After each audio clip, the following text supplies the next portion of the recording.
Lo dijo en la primera hora. Muy bien, 7 de la mañana con 13 minutos. Gracias a nuestra generosa audiencia. Seguimos, esto es a primera hora, a través de la señal de Armónica FM y las plataformas digitales del portal Primera Plana. Fue noticia durante la jornada del pasado viernes 6 de diciembre. En realidad fue el jueves, cuando se conoció esta noticia al final de la jornada del jueves. Y obviamente se hizo viral durante el viernes. La decisión, el dictamen de la Corte Constitucional sobre establecer que existió y existe esclavitud moderna en las haciendas de Furukawa Plantaciones. La colega Yalilé Loaiza redactó uno de los reportes, lo leímos en la primera parte de este espacio con Belkis, publicado por Infobae.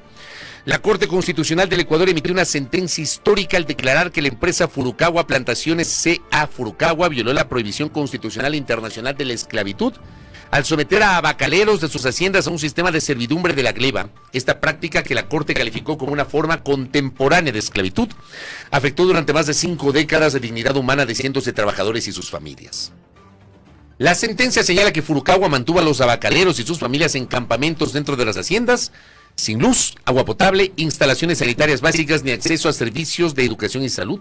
La Corte determinó que estas condiciones, además de ser inhumanas, fueron utilizadas para perpetuar una relación de dependencia absoluta entre los trabajadores y la empresa, en lo que calificó como un esquema de producción de abacá incompatible con la dignidad humana. El tema de Furukawa ha sido abordado desde diversas aristas en este espacio a lo largo de los últimos años. Hemos tenido voces del lado de los trabajadores y voces también del lado de la empresa. Hoy hemos invitado a Diego Casar. Diego Casar es colega periodista, amigo además, y a través de diferentes publicaciones periodísticas, fundamentalmente a través del portal La Barra Espaciadora, durante los últimos tiempos nos ha permitido conocer, porque él ha investigado el tema, en qué consistió este caso. Y quiero partir por ahí. Primero le doy la bienvenida a Diego. Qué gusto, Diego Casar, ¿cómo estás? Gracias por acompañarnos. Muchas gracias, Belkis, Fabricio, por estar aquí, es por invitarme acá. Es un placer siempre compartir con ustedes. Gracias, Diego. A ver, pongamos el debido contexto. ¿Cómo empieza todo? Por favor.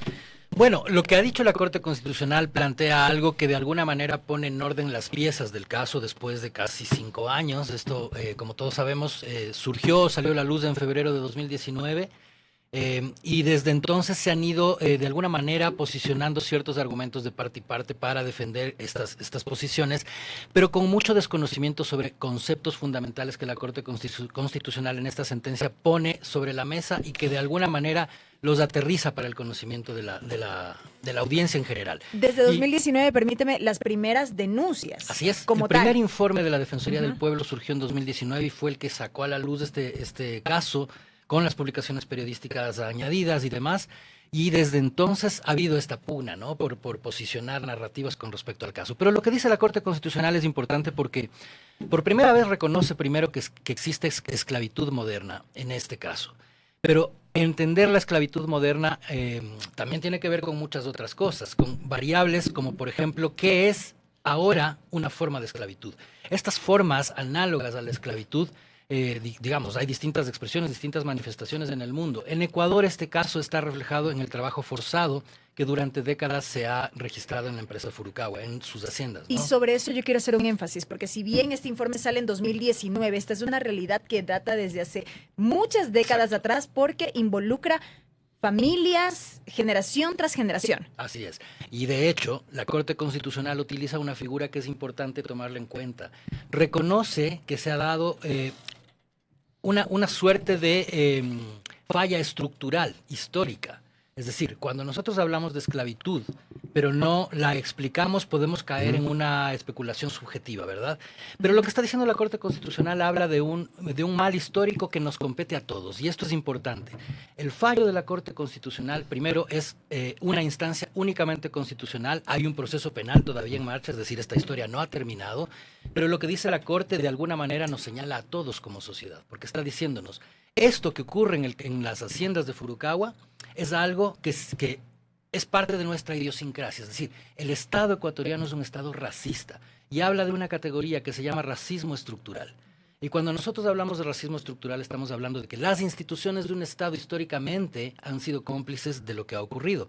Esto se dijo desde 2019, porque hay que reconocer una cuestión.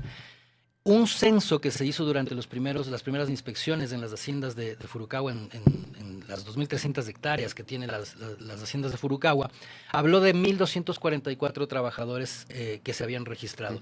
Esto no quiere decir que sean exactamente 1.244, fueron los censados, ¿no? Durante ese periodo. O sea, podrían ser más. Podrían ser más, Claro. seguramente, porque hay personas que nacieron, crecieron y murieron en las haciendas de Furukawa. Entonces, cuando nosotros hablamos de que esto inició en 1963 y recién ahora en 2024 estamos teniendo esta sentencia de la Corte Constitucional, por supuesto que estamos hablando de un proceso histórico. Y por supuesto que estamos hablando de que el caso Furukawa es una señal fundamental, clarísima, para entender que el agro ecuatoriano tiene estos vicios.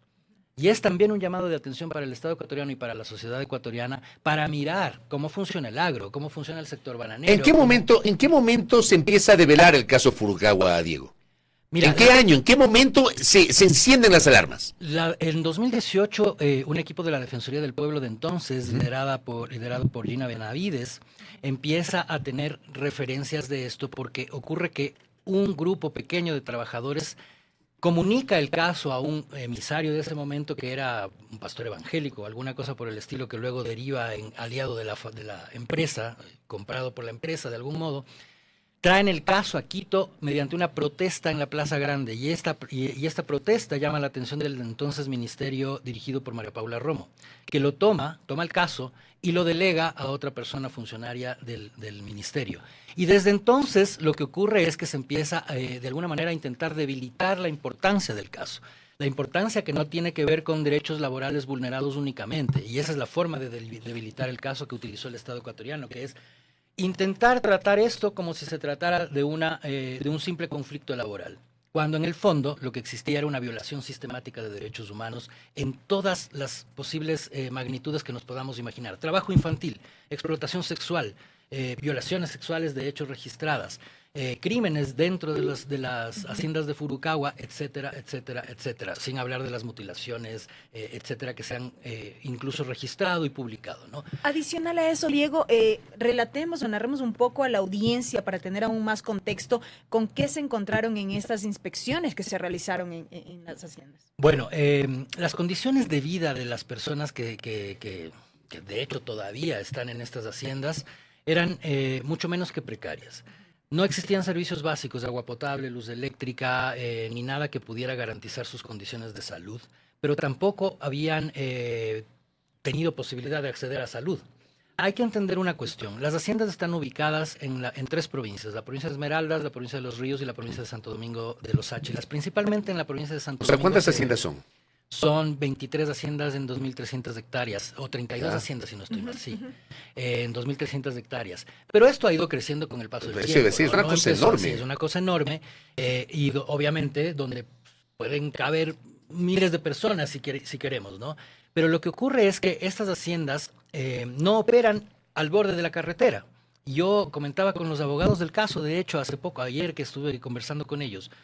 Nosotros tenemos la costumbre, quienes vivimos en Quito, de viajar a Esmeraldas con muchísima frecuencia en nuestras vacaciones, a visitar la playa y demás, y pasamos siempre por esta carretera y pasamos siempre por estas haciendas, pero no podemos ver más que el paisaje, digamos.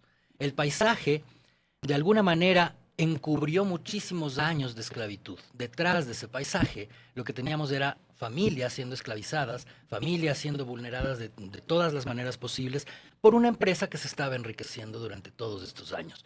Y ahí cabe decir una cuestión, que vuelvo a la figura que utiliza la Corte Constitucional. Si el Estado desde 1963 hasta la fecha no había hecho nada al respecto, de alguna manera todos los gobiernos que transcurrieron desde ese año hasta la fecha fueron cómplices de esto. Y de hecho, la Corte Constitucional en su sentencia habla de la responsabilidad que tienen instituciones del Estado como el Ministerio de Salud, el Ministerio de Educación, porque no pudieron no haberse dado cuenta de lo que estaba pasando. Yo incluyo el Ministerio de la Producción ahora, incluyo, por ejemplo, al Ministerio mismo de Gobierno, porque incluso ha habido cuestiones relacionadas con acusaciones y estigmatizaciones a los trabajadores tabacaleros, acusándolos de ser gente peligrosa. Y este ha sido uno de los mayores argumentos que ha utilizado la empresa e incluso los operadores de justicia durante todo este Pero proceso. gente peligrosa, ¿qué quieren decir con eso? Hablo del racismo estructural, Ya. justamente. A eso quería Porque llegar. esa gente peligrosa en ningún momento demostró ser peligrosa durante estos 5 años de proceso. No es que cometieron actos delincuenciales. Sin embargo, los argumentos de la empresa y de sus abogados fueron que, y de operadores de justicia durante los procesos, incluso en tribunales, en la Corte Provincial de Santo Domingo, que mantenían a los trabajadores afuera de la sala de audiencias porque eran gente peligrosa, es decir, porque se les consideraba gente peligrosa. Me pregunto yo, ¿qué hace que una persona se muestre peligrosa?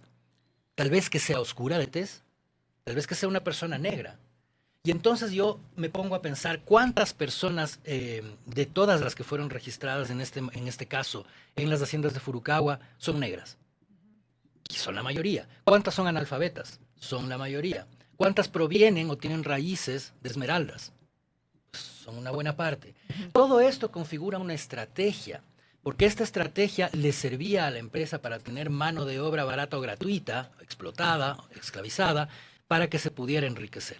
La empresa Furukawa Plantaciones SEA del Ecuador se convirtió en la principal exportadora de abacá del Ecuador. ¿Qué es el abacá? Porque justamente hablamos de haciendas abacaleras. Yo recuerdo haber hecho cobertura de este tema años atrás, entrevistas a los abogados sobre este tema, y ellos hacían referencia a la manipulación de una fibra, y esta manipulación se daba también en condiciones sumamente peligrosas para los trabajadores, que derivaban inclusive en mutilaciones de sus dedos, laceraciones y demás. Expliquemos brevemente esto. Es una muy buena pregunta porque hay que entender cómo opera esto. El proceso de extracción del abacá es un proceso largo. La planta de abacá es una palma parecida a la palma del banano, un poquito más pequeña. Cualquiera se puede confundir con eso, es muy difícil identificar la una de la otra. Para obtener el abacá hay que tumbar estas palmas y hay que descascarar, digamos, el tallo y luego desfibrar. Pero este proceso de desfibrar es el más peligroso, porque lo que tienes que hacer es pasar ese tallo por una máquina. Estas máquinas son máquinas de fabricación india que fueron traídas en los años 60 y son las mismas que se siguen utilizando. Es decir, nunca hubo una renovación, absolutamente, ni mucho menos traje industrial, vestimenta o seguridad para los trabajadores. Algo básico. Los guantes que utilizaban los trabajadores cuando nosotros, las decenas de veces que hemos visitado las haciendas, son guantes de lavar ropa, los que utilizaban esos guantes. Por lo tanto, es muy común encontrar entre los trabajadores gente que no tiene dedos, o gente que tiene piernas mutiladas o con los huesos salientes, porque hay una cuestión, es que esto es de verdad macabro. Si es que alguien se rompía un hueso, obviamente no iba a tener dinero para poder atender esa herida. Entonces continuaban con el hueso roto, y de hecho continuaron para siempre con el hueso roto. Esto no es un caso, no es dos casos. Existe una serie de casos de mutilaciones de este tipo.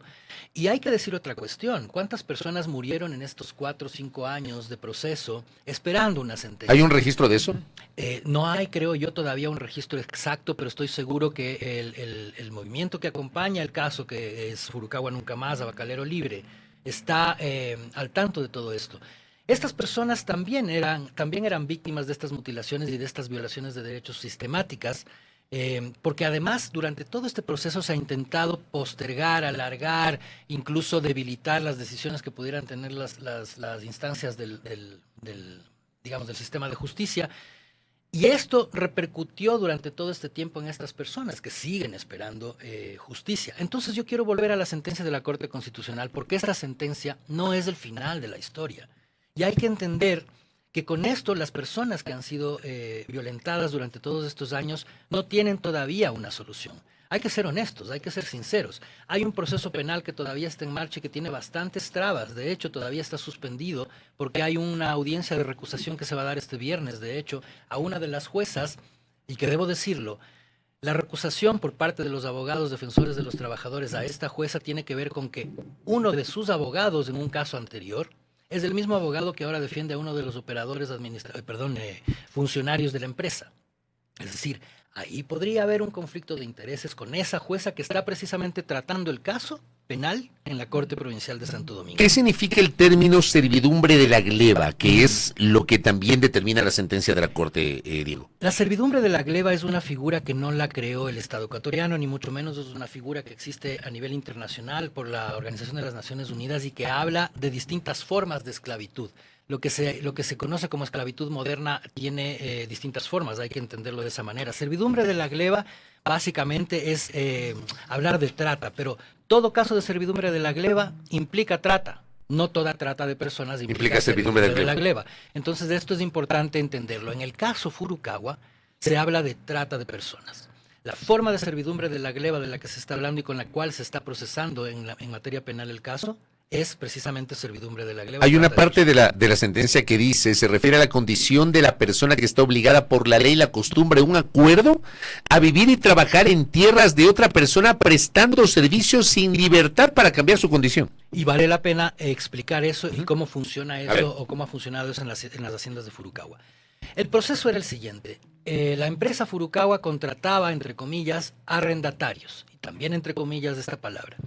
Estos arrendatarios eran personas que tenían a cargo o les daban a cargo una parcela de tierra para que produjeran una cantidad de abacá durante un tiempo determinado. Digamos, al mes de terminar su trabajo, ellos tenían que entregar lo producido y recibían más o menos, y te voy a poner un ejemplo un poco de las investigaciones que hemos hecho, un promedio en el mejor de los casos de $100. Que tenían que repartir entre todos los trabajadores que habían trabajado con ellos durante todo ese periodo. Obviamente esos $100 no iban a alcanzar para absolutamente nadie. Y si en el camino tenías que atender una herida, por más que sea una herida pequeña, pues obviamente iban a descontarte los de la empresa ese ingreso.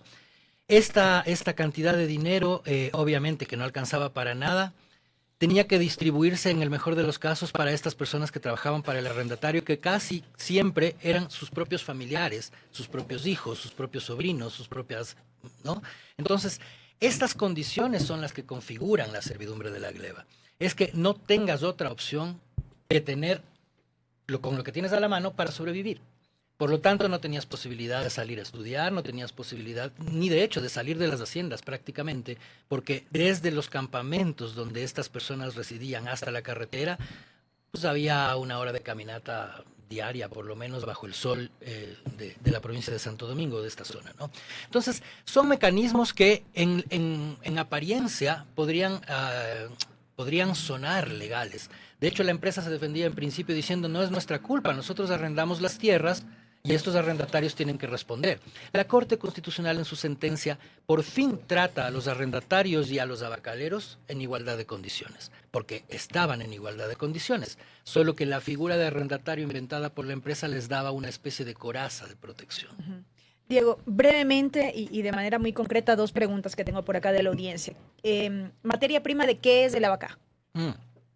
El abacá, esta fibra, cuando es desfibrado el tallo de la palma, esta pequeña fibra se exporta y funciona mucho para fabricar vestimenta industrial, trajes industriales, de protección laboral, pero también se ha utilizado para la fabricación de billetes de dólares.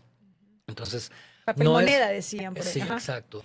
No es una fibra muy conocida justamente porque tiene usos específicos, pero de hecho es muy cotizada. Ecuador se convirtió en el segundo país más importante en exportaciones de abacá después de Filipinas. De hecho, Ecuador le exportaba a Filipinas o le sigue exportando a Filipinas esta fibra, y no son muchos los países que producen y exportan esta fibra. Correcto. Y lo otro, nos dicen, ¿quiénes son los que se hicieron ricos con esto? ¿Estas empresas tienen dueños? Porque hablamos de la empresa, pero ¿quiénes son las personas responsables? O sea, ¿quiénes están detrás? Bueno, es que hay varias empresas y esto también es algo importante anotar. Hay varias puertas giratorias en el caso Furukawa. Es decir, gerentes o exgerentes que han pasado a ser abogados o viceversa de la empresa, o incluso funcionarios del Estado. De hecho, un señor de apellido Flores llegó a ser viceministro de Agricultura en el gobierno, me parece que de Lenín Moreno, y fue también gerente de la empresa. Este tipo de puertas giratorias han sido también una dinámica instituida en la empresa, y por otro lado hay que reconocer que estas puertas giratorias también nos dan señales de cómo los gobiernos han tratado a la empresa. Nosotros hemos publicado, hemos identificado también funcionarios que, siendo conscientes, teniendo conocimiento del caso durante muchos años, nunca hicieron nada o incluso llegaron a condecorar a la empresa. Entonces, este tipo de cosas nos hablan de cómo el Estado ha sido un cómplice de lo que ha ocurrido en estas haciendas, en esta cantidad increíble de tierras, y de cómo estarían también ocurriendo cosas similares, y esto es un llamado de atención, una alerta para todos como sociedad, de lo que podría estar ocurriendo en otros sectores del agroecuatoriano, ¿no? Porque me parece que si es que esto ocurrió durante tanto tiempo y además se ha intentado encubrir de tantas maneras, con tantas estrategias, pues obviamente es que hay un poder muy, muy fuerte detrás de esto, ¿no? Intereses muy fuertes para proteger un sector a costa de los derechos de cientos o miles de personas. El portal de Teleamazonas dice que la reparación de cumplimiento es imposible, dice la empresa. La empresa va a pedir oportunamente la aclaración de la sentencia y que se revise la reparación ordenada por ser de cumplimiento imposible, adelantó Furukawa el sábado, tras la sentencia de la Corte Constitucional. La empresa advierte que el fallo genera un precedente peligroso para toda la industria agrícola del Ecuador y la justicia constitucional, y la acusa de poner en riesgo la sostenibilidad de la compañía y amenaza los derechos de cientos de trabajadores actuales cuyo sustento depende de su continuidad. Esa ha sido la reacción de la empresa. ¿Cómo le ves? Bastante risible, por decirlo menos. Es decir, ahora la empresa está preocupada por su futuro financiero, por el futuro de sus trabajadores, y no se preocupó durante más de medio siglo por sus trabajadores, por los trabajadores que le permitieron constituirse como una empresa exportadora, como la principal exportadora de abacá del Ecuador. Me pregunto yo si es que la empresa no ha leído la sentencia en la cual se habla incluso de facilidades de pago. Es decir, la Corte Constitucional hasta considera facilidades de pago para la empresa con respecto a estas indemnizaciones que tiene que pagar. Y me pregunto también qué es lo que pasa con un ciudadano común cuando está endeudado con un banco. ¿Acaso el banco le concede algún tipo de licencia o le termina perdonando una deuda? Esto no ocurre. ¿Por qué tiene que ocurrir lo mismo con una empresa que se ha demostrado que ha esclavizado a tantas personas? ¿Por qué tiene que ocurrir lo mismo y por qué este argumento podría ser válido cuando hay una sentencia de la instancia que más, digamos, de la instancia más importante en materia constitucional en el Estado ecuatoriano? No tiene ningún sentido. La empresa tendrá que buscar las maneras. Y de hecho, una de las formas que propone la Corte Constitucional de pagar esto que le ha dispuesto es en tierras. Y tal vez sería lo más justo, ¿no? Que estas personas que han habitado durante toda su vida, incluso sus antecesores han habitado estas tierras, pues que tengan propiedad sobre estas tierras. Y tal vez esa sea la manera más justa, incluso simbólicamente, de devolverles dignidad. Acá mi colega Julio Sari pregunta si tenemos un estimado de cuánto de riqueza acumularon los hacendados de Abacá. No sé si tienes alguna respuesta para esa pregunta. No, pero más o menos lo que hicimos es una evaluación del promedio anual de ingresos de lo que producía la empresa. Las exportaciones de abacá de Furukawa llegaban a más o menos a representar 15 millones de dólares. Es decir, en el gran Producto Interno Bruto, en la gran visión macro del Estado ecuatoriano, no es una gran suma. Pero si es que nos ponemos a hablar en proporciones, obviamente es una suma gigantesca, porque de estos 15 millones anuales en promedio, pues obviamente estos abacaleros no vieron absolutamente nada. Mi colega Ronnie Rodríguez, para cerrar, dice: el tema de la esclavitud fue terrible. Hice un reportaje en Santo Domingo en donde la gente vivía de forma terrible. Encontramos los sitios donde les metían a familias enteras en cuartos de 2 por 2 metros cuadrados, sin baños, ni luz, ni agua. Incluso encontramos una persona de casi 22 años que había nacido ahí y no tenía ni cédula ni partida de nacimiento. Fue algo terrible e inhumano, donde les hacían trabajar sin tecnología, les tocaba cargar todo. Dice. Y cuando fuimos tuvimos que entrar a la fuerza porque querían prohibir incluso a las autoridades que fueron a verificar la esclavitud que existe en este lugar. Me dice más o menos en la línea que tú comentabas, Diego, Ronnie. No sé si es que fue alguna ocasión en la que yo también estuve, porque lo que ocurría durante todo este proceso, sobre todo en los primeros años, 2020, 2019, 2021, era que tenían las puertas con guardia privada, las puertas de las haciendas con los trabajadores dentro, las tenían con guardia privada, ¿no? Con guardianía privada. Entonces tenía que salir alguno de los trabajadores a convencer al guardia privado de que permitiera entrar porque era una visita o cosas por el estilo. Es decir, hasta estas formas de supuesto resguardo, porque argumentaban que tenía que ver con la seguridad, eran ya formas de encerrar a la gente, no solamente simbólicamente, sino también de esta manera muy, muy frontal, muy, muy física, ¿no?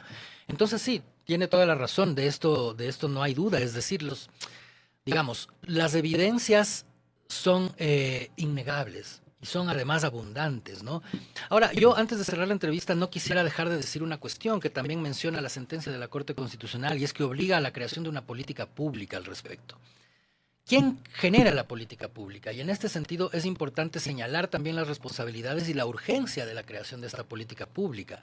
La Asamblea Nacional debe pronunciarse, porque la Asamblea Nacional es la que debe promover y acelerar el proceso de la creación de esta política pública, que además conmine y apresure a las otras instituciones del Estado a aplicarla y a generar los mecanismos de aplicación de esa política Pero a nivel de pública. legislación, evidentemente. Por supuesto. Ajá. Porque lo que ocurre es que esta señal que está dando la Corte Constitucional sobre el caso Furukawa es una señal para el resto. Es decir, este caso nos tiene que permitir evitar que el resto de las condiciones del sector del agro en el país se repitan. Debería sentar un precedente. Así es. Es un precedente histórico ya. Ahora, por eso yo digo, la historia no ha acabado, porque ahora lo que tenemos que hacer es un llamado a la urgencia de resolver esto con política pública, con algo que realmente se pueda plasmar en la práctica. Diego, gracias por el tiempo y por ayudarnos a refrescar la memoria y entender en qué ha consistido este caso, que realmente, como se lo ha presentado, es espeluznante. Gracias, Diego. No, muchas gracias, Fabricio Belkis, y a Gracias. toda la audiencia. Diego Casar, que ha estado con nosotros, colega periodista que ha seguido muy de cerca el caso Furukawa y nos ha dado su visión a partir de esta sentencia emitida el pasado jueves, o que se hizo pública el pasado jueves por parte de la Corte Constitucional, que estableció la existencia de esclavitud bajo este concepto de servidumbre de la gleba que nos ha explicado hoy Diego, y que justamente debería marcar un precedente constitucional acá en el Ecuador. Primera plana. Todas las noticias, todas las voces.